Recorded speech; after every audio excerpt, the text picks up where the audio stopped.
श्री गणेशाय नमः। वागर्थाविव संपृक्तौ वागर्थप्रतिपत्तये जगतः पितरौ वन्दे पार्वती परमेश्वरौ।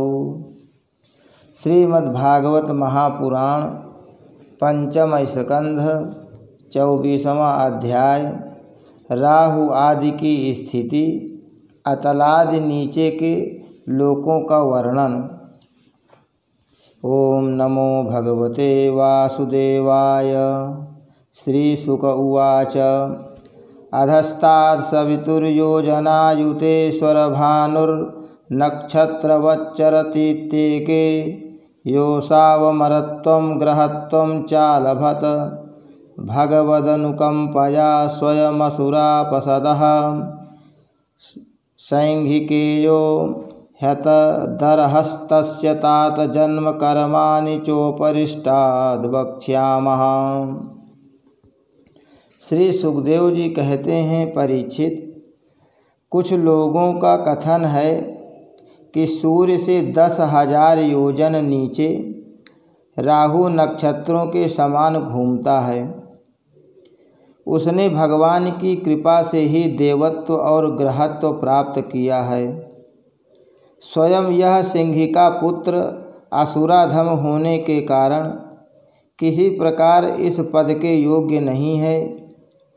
इसके जन्म और कर्मों का हम आगे वर्णन करेंगे। सूर्य का जो यह अत्यंत तपता हुआ मंडल है, उसका विस्तार 10,000 योजन बतलाया जाता है। इसी प्रकार चंद्रमंडल का विस्तार 12,000 योजन है और राहु का 13,000 योजन। अमृतपान के समय राहु देवता के वेश में सूर्य और चंद्रमा के बीच में आकर बैठ गया था। उस समय सूर्य और चंद्रमा ने इसका भेद खोल दिया था।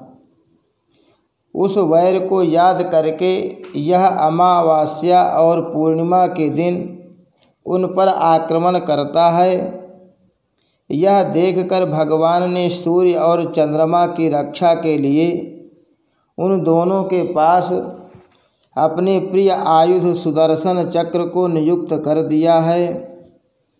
वह निरंतर घूमता रहता है, इसलिए राहु उसके असह्य तेज से उद्विग्न और चकित चित्त होकर मुहूर्त मात्र उनके सामने टिककर फिर सहसा लौट आता है।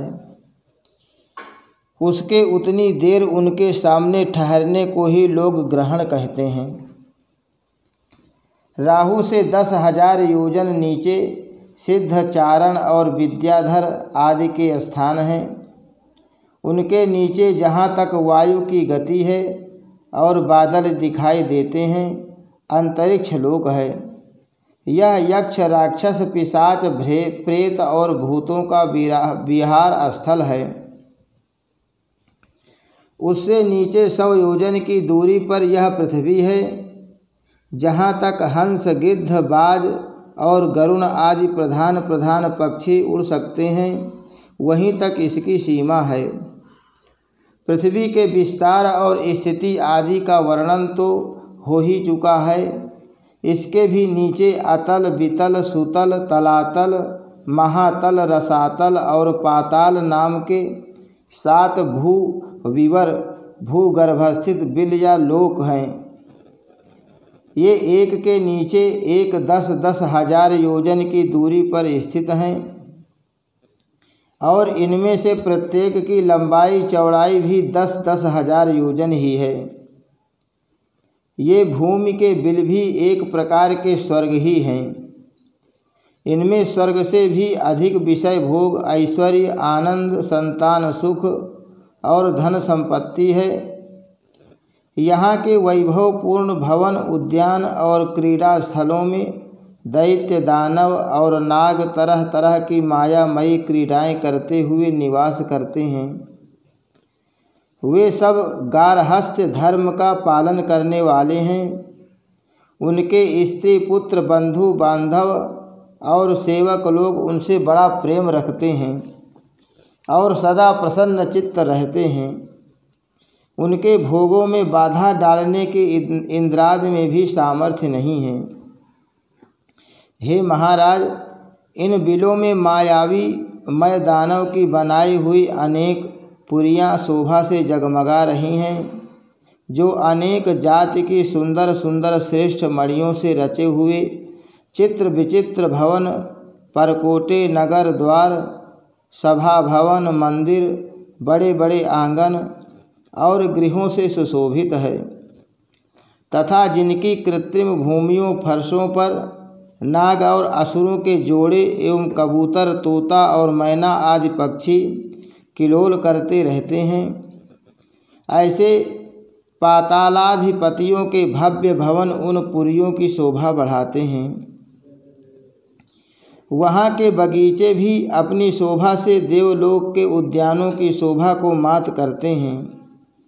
उनमें अनेक वृक्ष है, जिनकी सुंदर डालियाँ फल फूलों के गुच्छों और कोमल कोपलों के भार से झुकी रहती है, तथा जिन्हें तरह तरह की लताओं ने अपने अंग पास से बांध रखा है। वहाँ जो निर्मल जल से भरे हुए अनेक जलाशय हैं, उनमें विविध विहंगों के जोड़े विलास करते रहते हैं।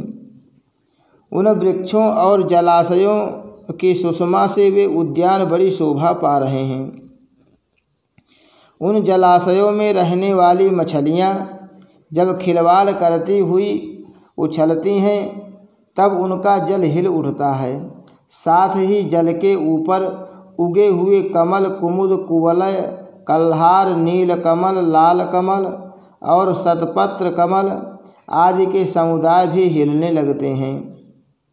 इन कमलों के वनों में रहने वाले पक्षी अविराम क्रीड़ा कौतुक करते हुए भांति भांति की बड़ी मीठी बोली बोलते रहते हैं, जिसे सुनकर मन और इंद्रियों को बड़ा ही आह्लाद होता है।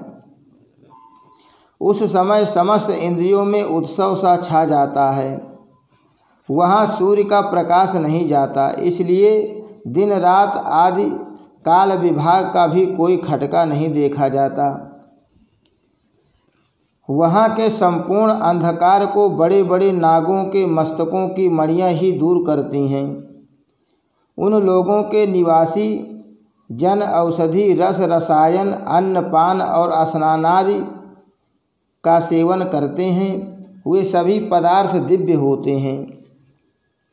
इन दिव्य वस्तुओं के सेवन से उन्हें मानसिक या शारीरिक रोग नहीं होते, तथा झुर्रियाँ पड़ जाना, बाल पक जाना, बुढ़ापा आ जाना, देह का कांतिहीन हो जाना, शरीर में से दुर्गंध आना, पसीना चूना, थकावट अथवा शिथिलता आना तथा आयु के साथ शरीर की अवस्थाओं का बदलना, ये कोई विकार नहीं होते। वे सदा सुंदर, स्वस्थ, जवान और शक्ति संपन्न रहते हैं। उन पुण्य पुरुषों की भगवान के तेज रूप सुदर्शन चक्र के सिवा और किसी साधन से मृत्यु नहीं हो सकती। सुदर्शन चक्र के तो आते ही भय के कारण असुर रमणियों का गर्भस्राव और गर्भपात हो जाता है। आचतुर्थात् भवेत् श्रावः पातः पंचम षष्ठयोः, अर्थात चौथे मास तक जो गर्भ गिरता है उसे गर्भस्राव कहते हैं, तथा पाँचवें और छठे मास में गिरने से वह गर्भपात कहलाता है। अतल लोक में मैं दानव का पुत्र असुर बल रहता है। उसने 96 प्रकार की माया रची है। उनमें से कोई कोई आज भी मायावी पुरुषों में पाई जाती है। उसने एक बार जम्भाई ली थी।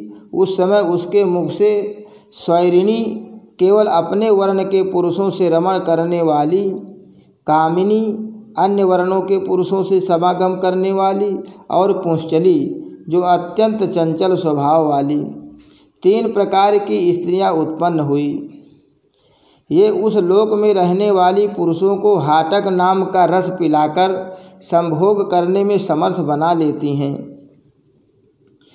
और फिर उनके साथ अपनी हाव भावमयी चितवन, प्रेममयी मुस्कान, प्रेमालाप और आलिंगनादि के द्वारा यथेष्ट रमण करती हैं।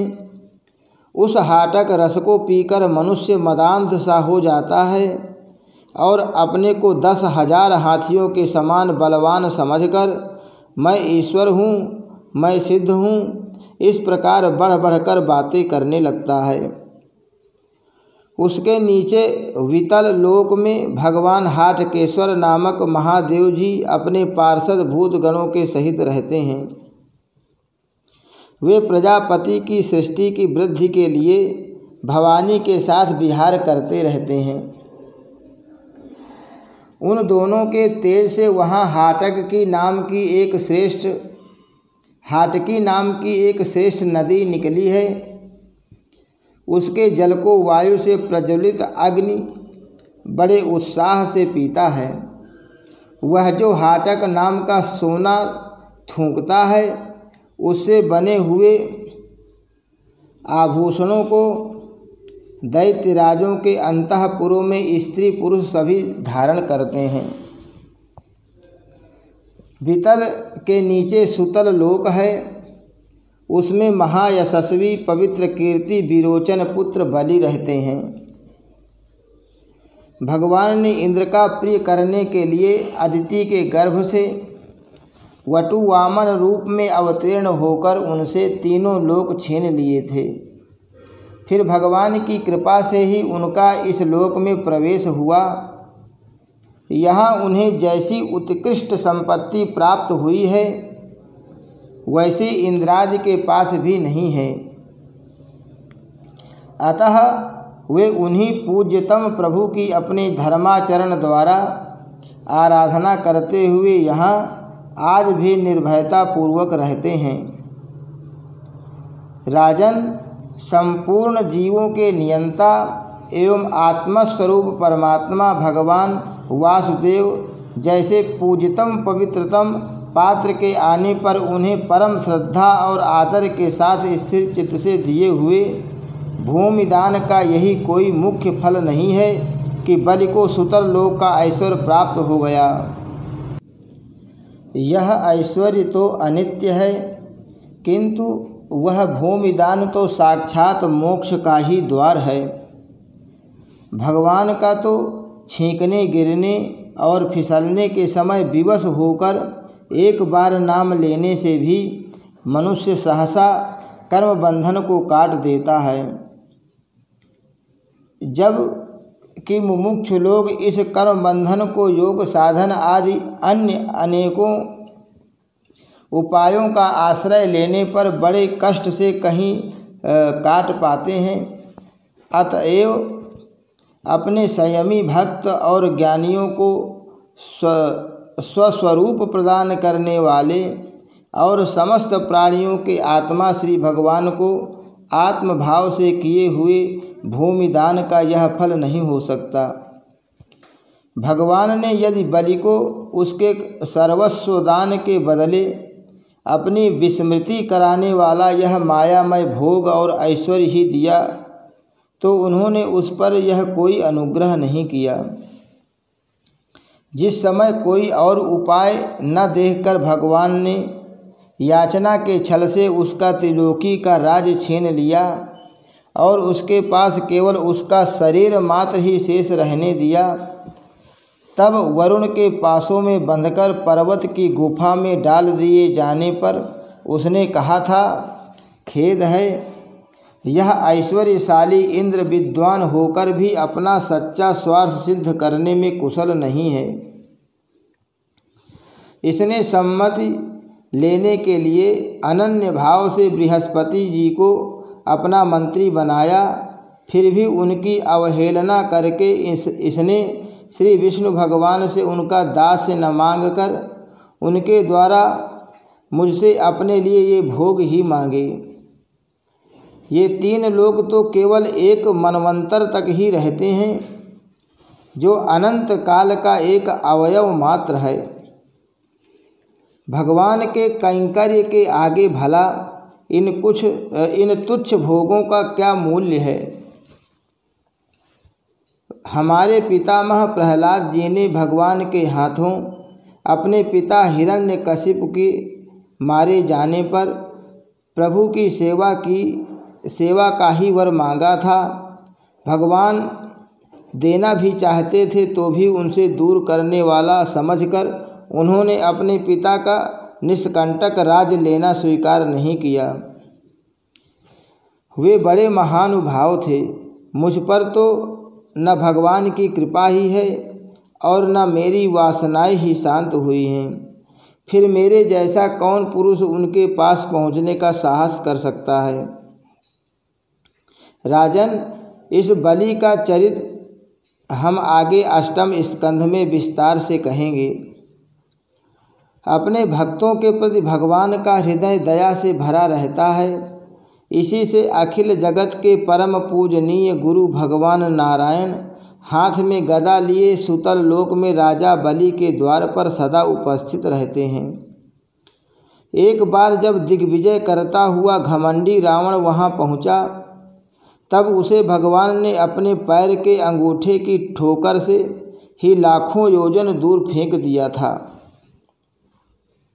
सुतल लोक से नीचे तलातल है, वहाँ त्रिपुराधिपति दानवराज मैं रहता है।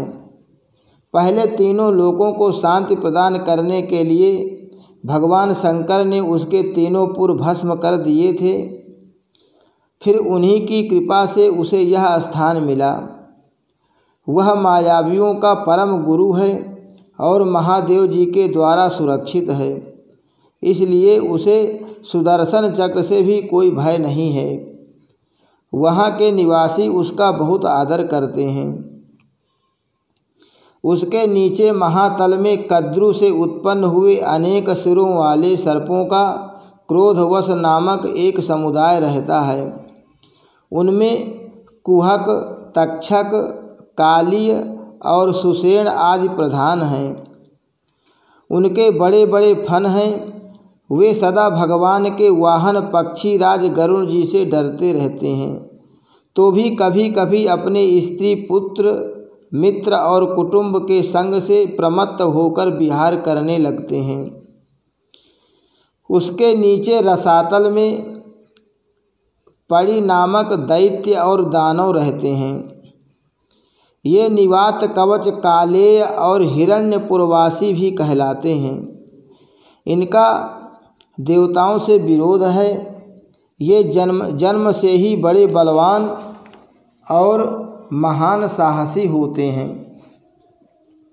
किंतु जिनका प्रभाव संपूर्ण लोकों में फैला हुआ है, उन श्रीहरि के तेज से बलाभिमान चूर्ण हो जाने के कारण ये सर्पों के समान लुक छिपकर रहते हैं तथा इंद्र की दूती शर्मा के कहे हुए मंत्र वर्ण रूप वाक्य के कारण सर्वदा इंद्र से डरते रहते हैं।